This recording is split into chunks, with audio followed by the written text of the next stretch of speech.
I guess Debo just decided that since Olu Fashanu is my offensive tackle one and Joe Alt's your offensive tackle one, he just gave you the benefit of the doubt because of your 30-plus years of experience. So Joe Alt is with the first pick, aggregated number one offensive tackle on our big board. So congratulations.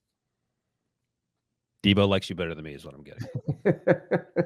The funny thing is, I like Fashanu's athleticism. We've talked about it, but every time we do a mock draft, usually at Tennessee number 7, I give them Joe Alt as the first offensive tackle on the board because it feels like he'll be ready to go closer to day one than Fashanu. And that's no disrespect to Fashanu, just that Alt seems he's a little further along in his development as a potential NFL left tackle. So let me ask you this. You're the GM of the Tennessee Titans. Are you taking Fashanu, or are you taking Alt? Here's the thing. I think Fashanu has a chance to be special. So you're going with Fashanu? Yeah, I want to, but let me put this out. Debo's like Crawdad, and he's like, we're on the clock. Make a decision. Be decisive. You know I'm terrible when they're under pressure. So Rand Carthon's in year 2, I believe. 3, okay, and he won the power struggle with Mike Vrabel. So maybe he has a couple years to let Fashanu grow into the role. I don't know if Fashanu is going to be the guy you want to throw out there on day one. But I think in year 2, year 3, he has a chance to be a better player. So I'm taking Fashanu with the understanding. In the second year, I thought last year was his first year. I think so. Yeah, I think last year was. So maybe he has a year or 2 to prove himself. So I would just have to tell. And have you had the conversations with the owners? Like, if we take this guy, you have to wait a year for him to be productive, even though there's another guy that may be better in year 1? No, you're saying this guy may have a higher ceiling. Yeah. But the guy that was ahead of him is probably more ready, but he's going to be a potential Pro Bowler as well. Have you ever had a conversation in the middle of the season and said, hey, player X that we didn't take is killing it, and player Y who's on our team is still languishing in practice? Well, yeah, but that's only season 1. There was an injury. There were some things, when we took Darrisaw, he was lingering with a groin injury and had to have sports hernia surgery, missed all, and then now he's turned out to be a pretty good left tackle. Yeah. So Pete Prisco loved him, so we knew that he was going to be good. Yeah. So you're putting into a hypothetical that makes no sense, but I'll try to answer your questions. And you just answer the question. You are trying to avoid the question as the GM of the Tennessee Titans. Make a decision. Are you taking Alt or are you taking Fashanu? I'm taking Fashanu, and I'm putting him out there, and I'll let Peter Skoronski do the heavy lifting in the first 3 or 4 games, and then Fashanu will be up to speed, and then we'll be cooking with gas, and Will Levis will be extremely happy as he wins 3 Super Bowls. Okay, well, when we have to grade the draft after the draft, make sure you give Tennessee a C. All right, so let's start with Joe Alt, since we've sort of done Fashanu. Fashanu, who you loved on set, by the way. Joe Alt, Debo talked to him by himself. It looked like Joe Alt was taking his 3-year-old brother to the park when those two were doing an interview. He's 6'8", and somehow 10 years younger than Debo. All right. 6'8". You don't see a lot of 6'8" guys. The comp is hard. Like Mike McGlinchey is the obvious one because Mike McGlinchey was 6'7.5", but I don't know if there's a comp for Joe Alt given the way he moves athletically. Yeah, mine was a better version of Jake Matthews when he came out of Texas A&M. Okay. Yeah, that's fine. So, thanks. I appreciate the vote of confidence in my so make me work harder now. I cannot wait to talk to the owner and get him to fire you. Yeah. Let me ask you this: when did it flip? Because you like Fashanu coming into the season. Did the way they played over the course of the season change your opinion? Yeah, we did it. I think I had Fashanu ahead of him at the beginning of the season. Then you take the big picture. Then you're adding in the other pieces.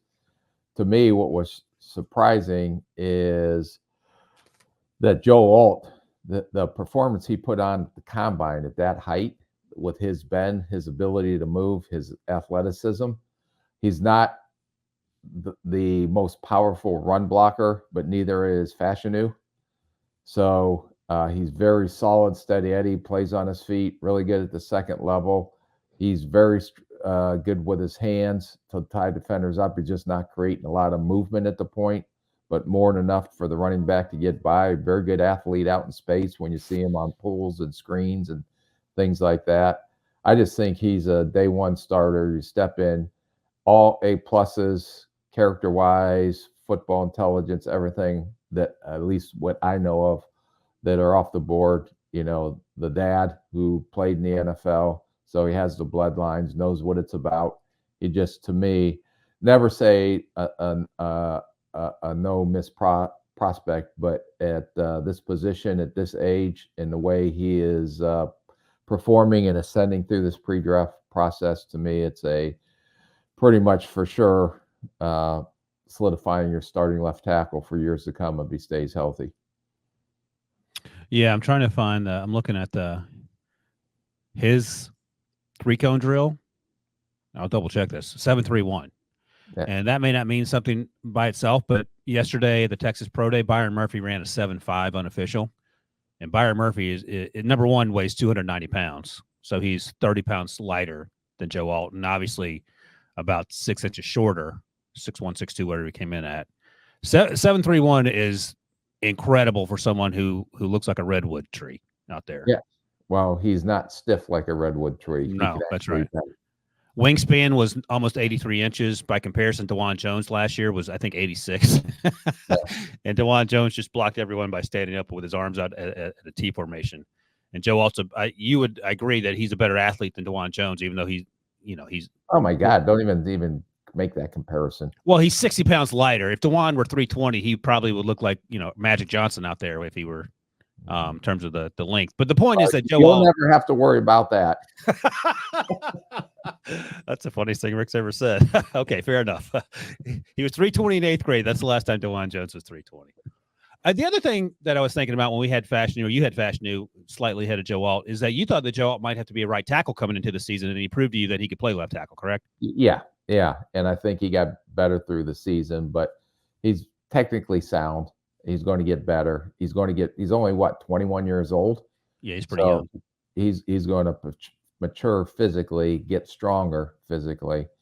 To me, he's just, if I wouldn't even look back and take Alt if I was the GM at Tennessee.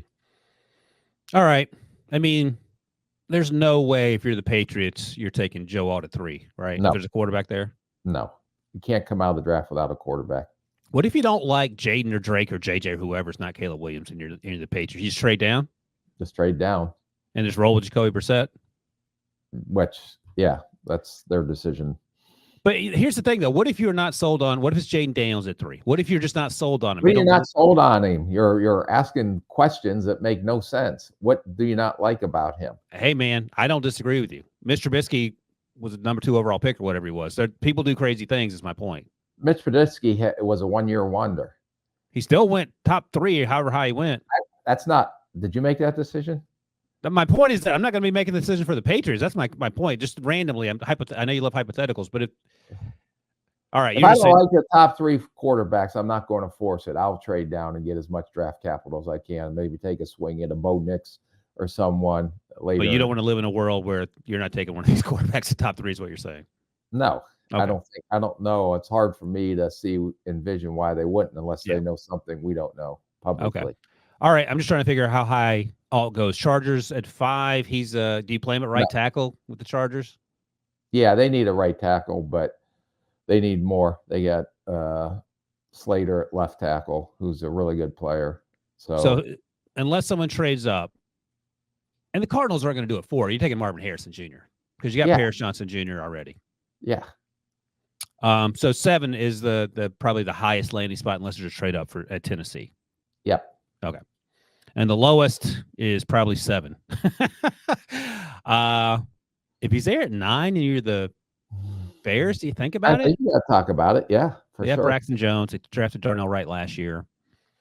And then 10, the Jets, have signed everybody and their brother who's available. I would still, take a left tackle if he's up there. Because Tyler Smith is, I don't know if it's a 1-year deal or not, but he's 1-year deal. And 32. Older, and he can't stay healthy for 17 games. Okay. All right. So it feels like the 7 to 10 range is where Joe Alt's going to go off the board. And next up, Olu Fashanu. We've talked about it a little bit. Why don't you give me your comp for Fashanu, and then I'll give you mine so you can laugh at it. The Brickashaw Ferguson. I don't hate that. I went with here. I'll start with this. What do you think Trent Williams-Wade coming out of Oklahoma? A 310. Yeah, 6'5", 315. which is right about what Fashanu's 6'6", I think, and change, and he weighs right in the teens, 3 bills wise. How much better has Trent Williams gotten since he arrived in the NFL? A lot better. He was good coming out, Right. but now he became one of the best, if not the best, left tackles in his prime. He plays like he weighs 350. He's so powerful, and he moves like he weighs 250. Yeah. I don't know if Fashanu's going to get that strong. I don't think no one's that strong, so probably not. But I think he has that athleticism. Yeah, like that's best case scenario. Like if you get to 75% of Trent Williams, that's a grand slam. 95%. That's a boy, grand slam. 95. My goodness. I mean, that's a first overall pick type conversation. No. Okay. No. Some reason today you're irritating me through this. Devo, why do you think I'm irritating Rick today more than any other day? Bad pickleball night. Yeah, that's what happened. Some 85-year-old took Rick to task on the pickleball court this morning. That's what happened. Okay, makes sense. All right, how high could he get drafted here? So again, I mean, the Titans might have him ranked higher than Alt, so maybe he goes 7 or no. Maybe, but I don't see that. Okay. I mean, that's what you would do. So let's say he doesn't go 7. You stop me when you would take him if you're the subsequent teams. The Falcons at 8, the Bears at 9, Jets at 10. I would start 9-10. Okay. All right. So not too much further. There's a chance if the Falcons go edge rush, which we've talked about a lot, and the Bears go edge or wide receiver, the Jets go wide receiver, the Vikings are going to trade up, so maybe 11, whichever team trades down, considers that there. I mean, if the Chargers trade down from 5 to 11, you're still not taking. Are you taking Fashanu? You think about it? Yeah. Oh, yeah. Okay. You just have to figure out the right tackle situation. Yeah. So there's a chance he slips to maybe 11, 12, 13, but it feels more like probably top 10 pick along with Joe Alt because they're I don't know if they're the clear-cut top 2, and I say that because Tilly Fuaga is number 3 on our list. Not your list. Let me see what you had. I've got J.C. Latham. Oh, of course. My bad. I forgot about that. So J.C. Latham is 3rd. Fuaga is 3rd for me. And we'll talk about J.C. in a second. And I mentioned Fuaga because great season, dominant Senior Bowl, fun to talk to at the Combine. I think he tested pretty well. And there are reports coming out, 6'5.5", 324. 33-inch arms. Those are certainly long enough to play tackle, right? Right tackle. He ran a 5.13. No one cares about that. 32-inch vertical is pretty amazing for someone who's 324. And there were reports coming out of the Senior Bowl that Joe Douglas, the Jets GM, loved him. And that doesn't sound unreasonable at 10, even though they, as I mentioned, signed everyone and their brother. I think Elijah Vera Tucker's going to play outside or inside? Do we know? He's got to go inside. Okay. And then don't forget they traded for Morgan Moses from Baltimore as the right tackle. That's a shortish term solution, it feels like. Yeah, but I think the left tackle is even more of a shortish term. And Fuaga is not playing left tackle, correct? No, he's guard or right tackle. I don't think he's athletic enough on the left side. But he's a bulldozer. He's pretty athletic given his size. And then I guess the question becomes, where do you see him go off the board? Because we have our top 2 guys going no higher than 7. I mean, the Saints need help and I think BMAC actually in our mock draft had Tully going to the Saints at 14, Ryan Ramczyk on the right side, but the left side, Trevor Penning is probably a bigger issue. Yeah. So Seattle, and maybe you move him inside. Is that a thought at 16? Potentially. Yeah. Okay. He's going to go in the teens somewhere in the What teens. is what's your comp for Fuaga? You ready for this one? No. Huh? Who you got? A more aggressive Paris Johnson Jr. Oh my gosh. Wait a second. Paris, he may not be, but Paris was incredibly athletic at his pro day. You think Fuaga has that type of athleticism? Maybe a little tighter, but similar type mentality. Okay, I'll give you that for sure. And then, they put Paris on the right side. So that's why I kind of equated to Fuaga there. Yeah. Because he'll end up on the right side. So I kind of went with that. Paris had a pretty good Rookie start. year. Yeah, at right tackle. I think Fuaga has a chance to be better at right tackle from day one just because he's played that position a little more frequently. Paris was Maybe. everywhere. Yeah. And then I think Paris maybe a little bit smoother in pass protection. Yeah. But I love both of them. Their mentality reminded me because I thought Paris Johnson Jr. was a tough kid when he came out last year. It's funny. You have him as a slightly less athletic Paris Johnson Jr. I had him as a more athletic. You're going to hate this one. Darnell Wright, who actually played right tackle for the Bears last year. He is more athletic than Darnell Wright. So you have Paris here. I have Darnell here, and Tully's in the middle. Yep. All right, there we go. Look at that, Debo. Consensus. Next up, J.C. Latham. Trench King, I believe, is his nickname. You lent him his chain. I want that shit back after that. I was surprised you didn't drop the S bomb on network yesterday, so I was happy about that. Hey, I like you. Keep my dog. The other thing is, other than joking with J.C. Latham, is how much bigger he is than the two of us put together. He is a grown man, human being. I think he weighed in at 340, and he is again, are these offensive linemen better athletes now than they were 15, 20 years ago? Because it feels like they are. Yeah, well, they're better because 15, 20 years ago, you didn't see guys this size move like these guys are moving. So tell me about J.C. Latham, who played right tackle, and his future's at right tackle, I believe. You have 6'5.5", 342, 11-inch hands, 35-inch arms. Sweet person. Good Lord. He can bend. He creates movement at the point in the run game. I think he is patient in pass protection. Sometimes gets beat tens inside a little bit, but more than athletic enough to fix some of the technical flaws that he has. Heard at the Alabama Pro Day yesterday that he was very impressive in the way he worked out, and the way he moved. I just hear a lot of things out there that he may be moving back up the board as the third tackle coming off the board in this year's draft. We talk about it a lot with this draft class. It feels different than a lot of other draft classes, at least recently. The edge rushers, the wide receivers, the offensive tackles, even the guards.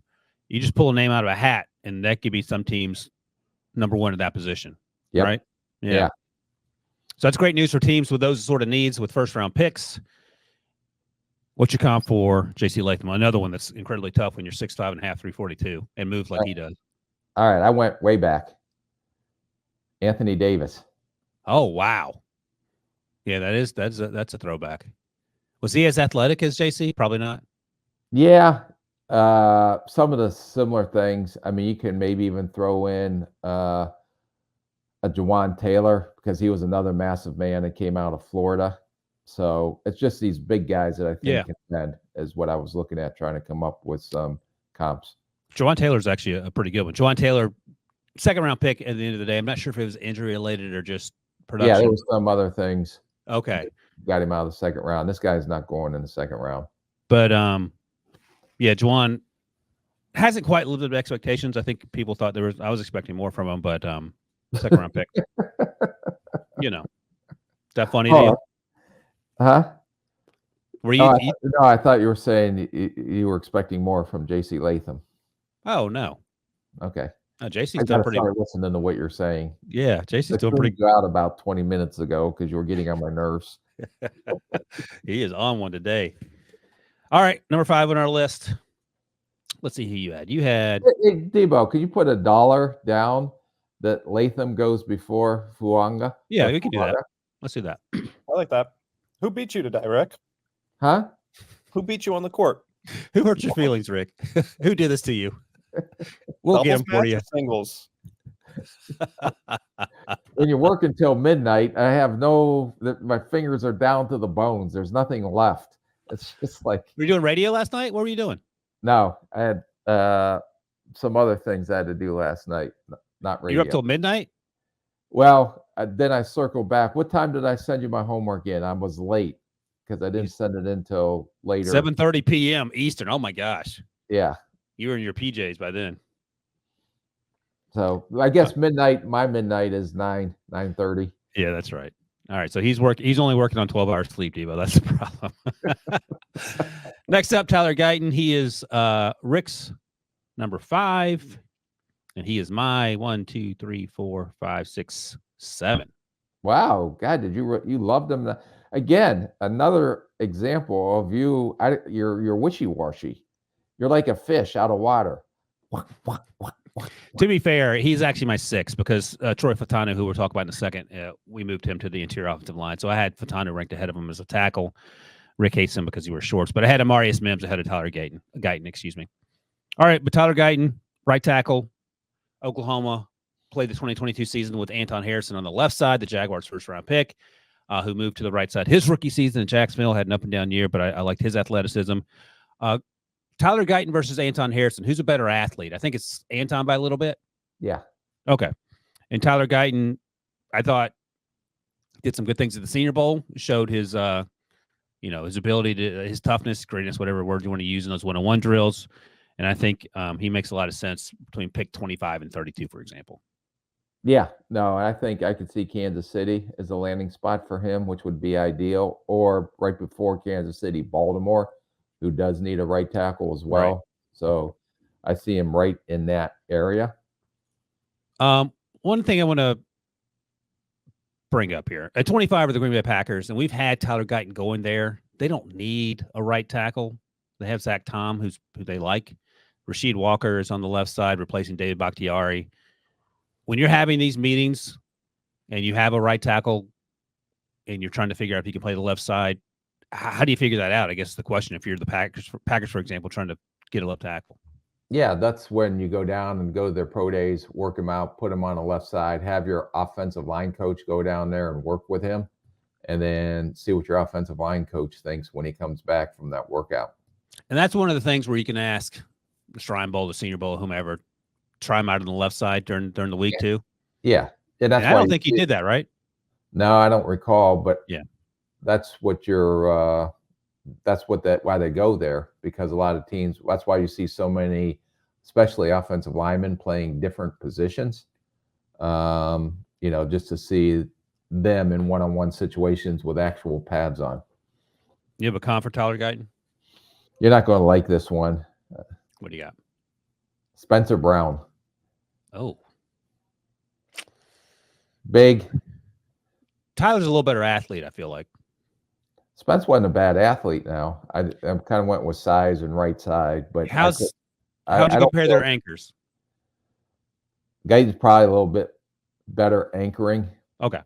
But Spencer was a physical, finisher when he came out, and then he got affected by the COVID year. But whether you think he's a starter or not, he's been starting in Buffalo, and I thought played a little bit better this year. No, he got better this year for sure. All right. I don't hate it. I just looked up on mockdraftable.com, which is, you don't like that website because it just compares measurables. Andrews Pete was on the list. Andrews Pete a little thicker, isn't he? They were close, but Pete may have been. But I'll go with Spencer Brown. Off the list, Amarius Mims. Super disrespectful to my guy. All right, let's make a dollar bet about Amarius Mims since he's not on your top 5. Does he go ahead of any year? He goes ahead of Tyler Guyton, or no? Yes. Okay, you think that? All right. Does he go ahead of Fuaga? No, God, no. All right. I was going to make a dollar bet on that, but yeah, that means you'd have to go like top 15-ish probably, right? No. 17-ish. Okay. Yeah, I think if he's there at 20, I think the Steelers will probably consider him. I'll tease this question. You can answer it after the break. Just think about it. Don't answer it yet. If you're the Steelers at 20 and you have Amarius Mims and Jackson Powers-Johnson there, after the break, Debo, Rick will tell you who the Steelers should take.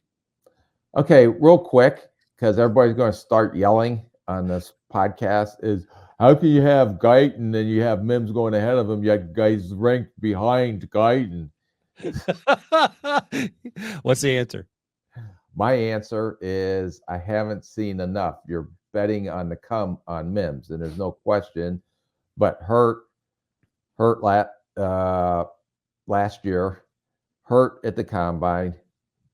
I'm just going off of the hurt. So that's why I put him behind. He probably athletically has a higher ceiling than Guyton, but Guyton's been on the field. He was at the Senior Bowl. He's had a really good pre-draft process. So before everybody starts yelling at Ryan, I'm telling you, that's why I had Guyton ahead of Mims, although Mims has a higher ceiling if he And to can be- stay on the field.